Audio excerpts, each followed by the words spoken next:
ఈరోజు మధ్యాహ్నం నేను అన్నం తిని నడుచుకుంటూ వస్తున్నా.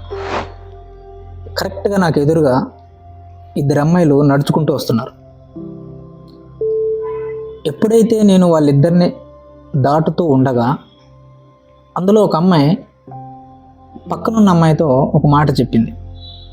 ఏంటి ఆ మాట అంటే, అసలు నాకు ఈ లైఫ్ ఎందుకు అనిపిస్తుంది అని చెప్పింది. ఎవరికైనా ఇలా ఎందుకు అనిపిస్తుంది? ఎవరినైనా కదిలించండి ఇవే మాటలు. ఈ విషయం ఎందుకు చెప్తున్నానంటే, ఈరోజు మన topic anxiety. Stoicism letter 4, how to deal with anxiety. Anxiety అంటే తెలుగులో ఆందోళన, కంగారు, ఉద్రేకం ఇలాంటి అర్థాలు వస్తాయి. యాంగ్జైటీకి మూల కారణం భయం. భయానికి మూలం మన ఆలోచన విధానం. మనం ఒక పరీక్ష రాసాం, ఆ పరీక్ష ఫలితం రావడానికి కొంత సమయం పడుతుంది.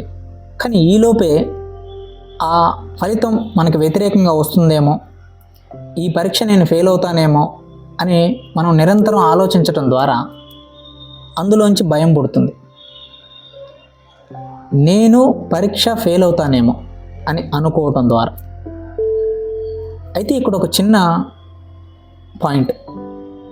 మీకు ఎప్పుడైనా ఒక సందేహం వచ్చిందా? మనిషి ఆలోచించటానికి కొన్ని పదాలు కావాలి. పదాలు కావాలంటే మాట్లాడే భాష కావాలి. మాట్లాడే భాష, పదాలు లేకపోతే మనిషి ఆలోచించలేడు. అలాంటప్పుడు ఈ భాష అనేది భూమి మీద పుట్టకముందు, మాట్లాడటానికి పదాలు అనేవి లేనప్పుడు, అప్పుడు మనిషి అసలు ఎలా ఆలోచించాడు? మనిషికి అసలు భయం అనేది ఉందా అని మీకు ఎప్పుడైనా సందేహం కలిగితే, ఖచ్చితంగా మనిషికి అప్పుడు కూడా భయాలు ఉన్నాయి. కానీ వాటిని మనం ఎగ్జిస్టెన్షియల్ ఫియర్స్ అన్నారు. భూమి మీద 2 రకాల భయాలు ఉన్నాయి. ఒకటి existential fear, 2 thought level fear.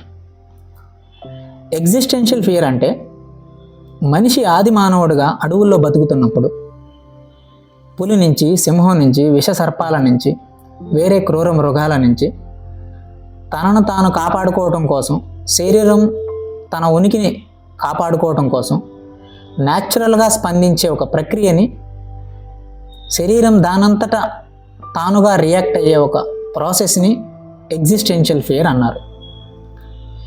ఏవైతే మనం ఆలోచించే ఆలోచన విధానం ద్వారా పుట్టే భయాలు ఉన్నాయో, మనం మాట్లాడే భాష, పదాలు పుట్టిన తర్వాత వాటిని థాట్ లెవెల్ ఫియర్స్ అన్నారు. సో ఇప్పుడు ఎప్పుడైనా యాంగ్జైటీ మిమ్మల్ని ఓవర్కమ్ చేసి మీరు ఏ పని చేయలేక కొంచెం ఉక్కిరి బిక్కిరిగా, ఇంబ్యాలెన్స్డ్గా మీకు అనిపిస్తుంది అంటే అర్థం చేసుకోవాలి, మన యాంగ్జైటీకి కారణం మన భయం, మన భయానికి కారణం మన ఆలోచన విధానమేనని. ఎప్పుడైతే ఇది మనకు అర్థమవుతుందో, మన ఆలోచన విధానం మన చేతుల్లోనే ఉంటుంది కాబట్టి మన ఆలోచన విధానంలో చిన్న చిన్న మార్పులు మనం చేసుకుంటే అప్పుడు భయం మన కంట్రోల్లోకి వస్తుంది. భయం ఎప్పుడైతే మన కంట్రోల్లోకి వస్తుందో యాంగ్జైటీ కూడా మన కంట్రోల్లోనే ఉంటుంది. యాంగ్జైటీని 100కి 100% మనిషి నుంచి మనం తీసేయలేం. ఎందుకంటే అది మనిషికి సహజంగా ఉండే ఒక లక్షణం. ఆందోళన, కోపం, చిరాకు, అలసట ఇవన్నీ మనిషికి సహజంగా ఉండే లక్షణాలు. కానీ ఎప్పుడైతే సహజ లక్షణాలు వాటి సహజ స్థాయి, న్యాచురల్ లిమిట్ని దాటి అవి పెరుగుతాయో అప్పుడు మాత్రమే అవి మనిషికి ఇబ్బందిని కలగజేస్తాయి. ఇప్పుడు సపోజ్ నేను పరీక్ష ఫెయిల్ అవుతానేమో అని 1కి 2 సార్లు అనుకోవటం సహజం. కానీ నేను ఫెయిల్ అవుతానేమో అని 1కి 10 సార్లు అనుకోవటం వల్ల, ఆ రిపిటేషన్ వల్ల నీకు భయం వస్తుంది.